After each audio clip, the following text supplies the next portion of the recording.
Hello! Hello mga lalabs! Gagawa tayo mga lalabs ko ng lumpiang Shanghai. Ito yung ating main ingredients ay pork giniling. Hinugasan ko na maigiin guys. Din pinigaan ko kaya parang bilog siya, no? Kasi yung anak niyo, then maghahalo tayo dito guys ng maraming gulay. Kasi ako mahirap pakainin ng gulay. So maghahalo tayo ng mga gulay dito. Ayan. Meron ako dito carrots. Ginadgad ko lang po yan. Then meron tayong sayote. Ginadgad din. Patatas. Ginadgad din yan guys. Then meron tayong malunggay. Ayan, hiniwa ko rin yan. May bell pepper at saka bawang sibuyas. Dinikdik ko yan guys. Pinagsama ko din bawang sibuyas guys. Ayan lang yung ating ingredients sa ating lumpiang Shanghai. Then mayroon tayong egg. At kung kailangan, meron tayong, kung kailangan na magdagdag ng so ito na yung ating mga ingredients mga lalabs. So mag-mix na tayo. Paghalo-haloin na natin yung ating mga ingredients at mag-start na tayo mga lalabs. Okay, ngayon guys, paghalo-haloin na natin ang ating ingredients dito. Dito tayo maghalo sa malaking bowl. Ayan. Ilagay na natin ang ating ginadgad na sayote.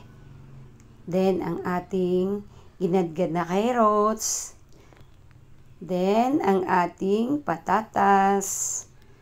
Then, meron tayong bawang sibuyas, malunggay at bell pepper. Ayan mga lalabs. Then, ilagay na rin natin ang ating egg. Ay hala guys, tumalon yung isa. Tumalon yung isa guys. Pero dakutin natin yung mga lalabs. Dakutin. Dakutin lang ni Manang yung mga lalabs ko. Maglalagay muna tayo din dyan ng magic. Siyempre, magic-magicin natin yan guys. Diba? Pampalasa lang. Magic. Then, maglagay tayo ng liquid seasoning. Yan. Para mas malasa yung ating gawa guys. Then, maglagay tayo ng asin. Pag naglagay ng asin guys, no, paunti-unti lang ako maglagay ng asin kasi titikman natin yan muna bago naman tayo magdagdag ulit. Then, pamintang pino. Pino na paminta yan guys, ang nilagay ko. Yan. Then, maglagay tayo ng konting oyster sauce. Oh, mas masarap din yan guys. Pampasarap din yan lalo guys. Then, halo-halo lang. Kailangan haluin nating maigi para ma-mix lahat ng guys, ng sangkap. Kasi marami tayong sangkap, so kailangan nating halo-halo lang hanggang sa mag-combine lahat mga lalabs ko. Ganun lang si Manang magluto gumawa ng maglagay pa sana ako diyan guys ng ng grated na cheese. Kaso lang sabi ng anak ko, wag na daw. Marami naman ng nilagay na pampalasa. At saka may asin na rin.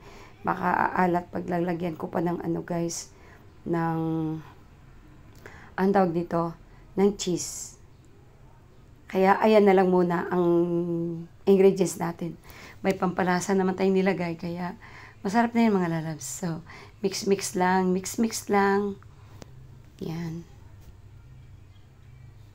Ganyan talaga guys, kailangan natin i-mix at medyo madiin yung pag-mix natin guys. Kasi yung asin natin, hindi iodized yung gamit ko guys.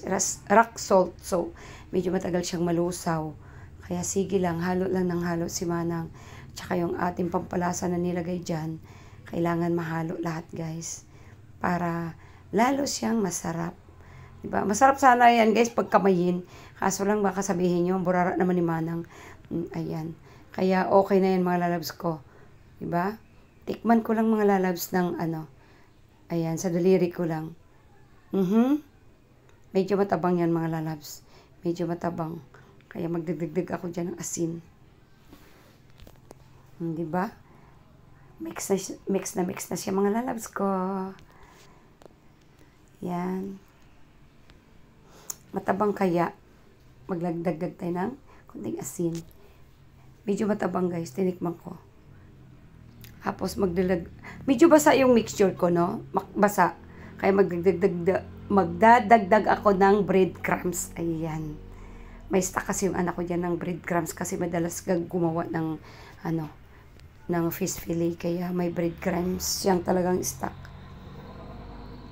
Konti lang ilalagay kong breadcrumbs guys, kaya para lang maano lang yung excess na medyo basa siya. Medyo basa siya dahil yung sayote guys is matubig yun. Then yung din may egg pa. Then yung giniling matubig din yan guys, 'di ba? Plus patatas, matubig din yung patatas. Then yung sayote is matubig din. Kaya naglagay tayo ng breadcrumbs. Ayan na yung asin, dinagdag natin. Kasi matabang siya. Then i-mix natin siya ulit guys. Okay, tama na yung niya guys, medyo dry na siya. Kasi pag basang-basa guys, mahirap siya balutin kasi mapupunit yung ating wrapper. Kaya kailangan tama lang siya guys.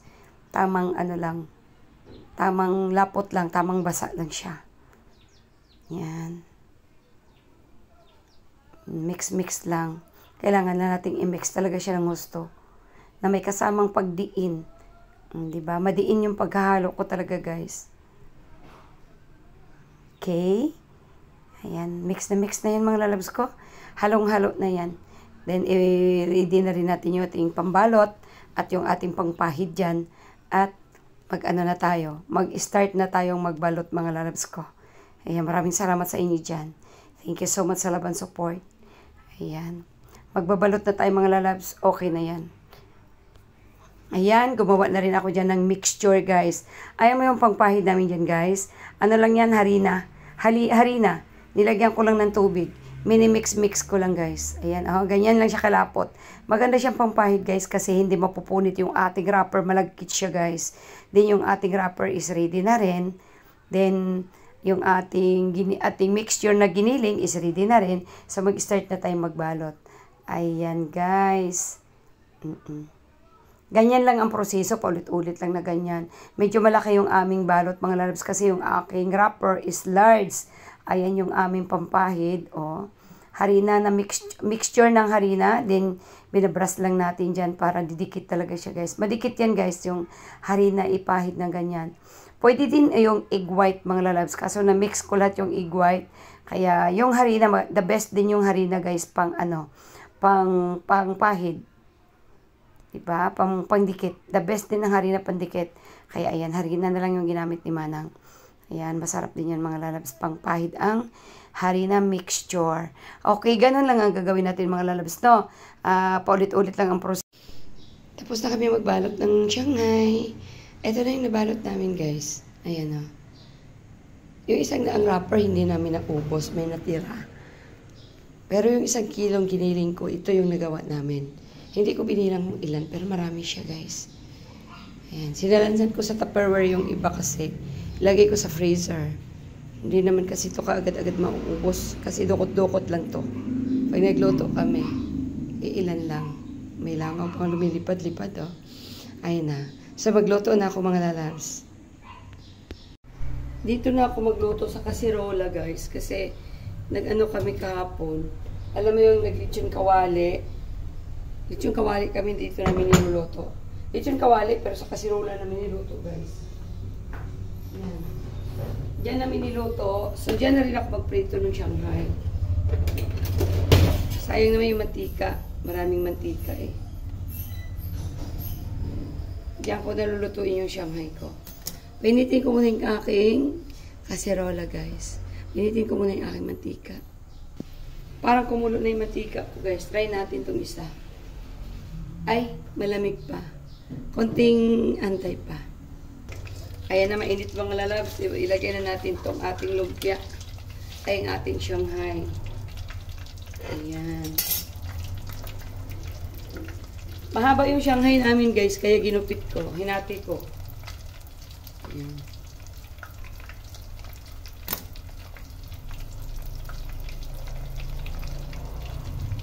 Ayan.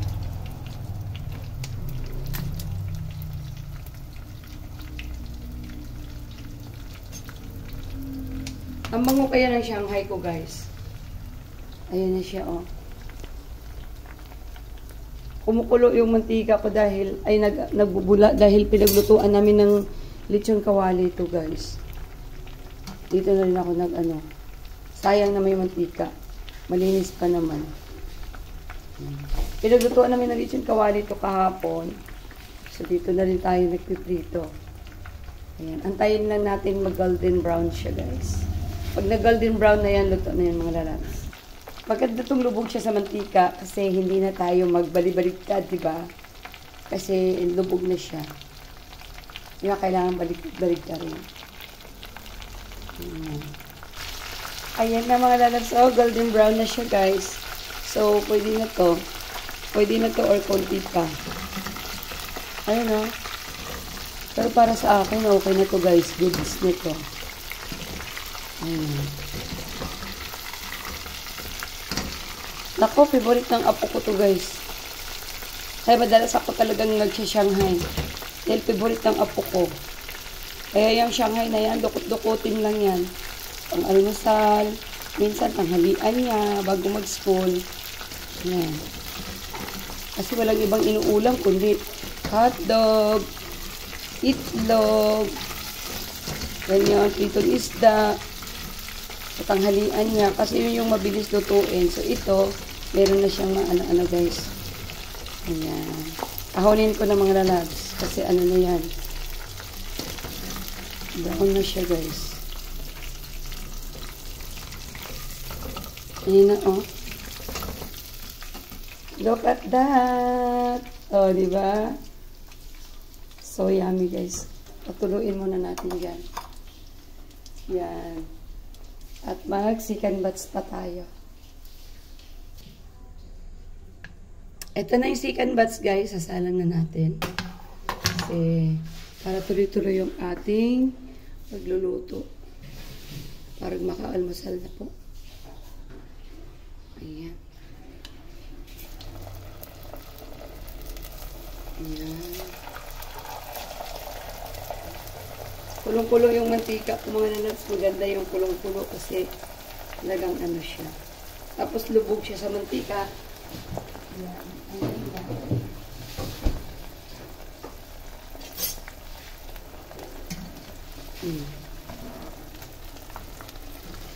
Hinahinaan ko yung apoy, guys, kasi kulong-kulo naman na yung mantika. So, thank you for watching, guys. Yan na lang muna kasi mayroon na tayong nalutong first batch at saka second batch. So, kakain na tayo maya, guys. Thank you. Thank you for watching. Please like and share. Thank you.